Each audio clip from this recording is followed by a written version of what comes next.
আসসালামু আলাইকুম রহমতুল্লাহ। Iran Israel যুদ্ধ 2 সপ্তাহের জন্য বন্ধ ঘোষণা করা হয়েছে। যুদ্ধবিরতি দেওয়া হয়েছে। আমেরিকা প্রস্তাব দিয়েছে, পাকিস্তান প্রস্তাব দিয়েছে। আমেরিকা এবং ইরান দুই পক্ষই এতে রাজি হয়েছে। তবে আমেরিকা পাকিস্তানের মাধ্যমে এই কাজটা করিয়েছে। মূলত আমেরিকাই চেয়েছে যুদ্ধবিরতি।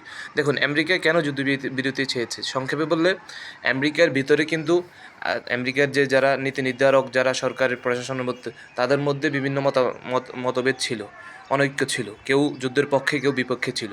এরপর হচ্ছে কয়েকজন উচ্চপদস্থ কর্মকর্তাকে ট্রাম্প নিজেই অপসারণ করছেন, পদত্যাগ করতে বাধ্য করেছেন। এরপরে হচ্ছে আমেরিকার ভিতর মানুষের ভিতরে ক্ষোভ তৈরি হয়েছে।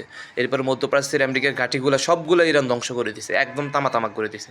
ওদের সৈন্য মারা গেছে, ওদের অস্ত্রশস্ত্র, ওদের $1 বিলিয়ন MQ-9 রেফার ড্রোন, এরপর হচ্ছে F-15E, এরপর হচ্ছে F-16, F-35 বিমান ধ্বংস হয়েছে, ভূপাতিত হয়েছে। অর্থাৎ পুরোপুরি একটা সাম্রাজ্য ধ্বংসের পথে চলে গেছে। এই জন্য মূলত নাকে খড় দিয়ে আমেরিকা এই যুদ্ধবিরতি মেনে নিয়েছে। ধন্যবাদ।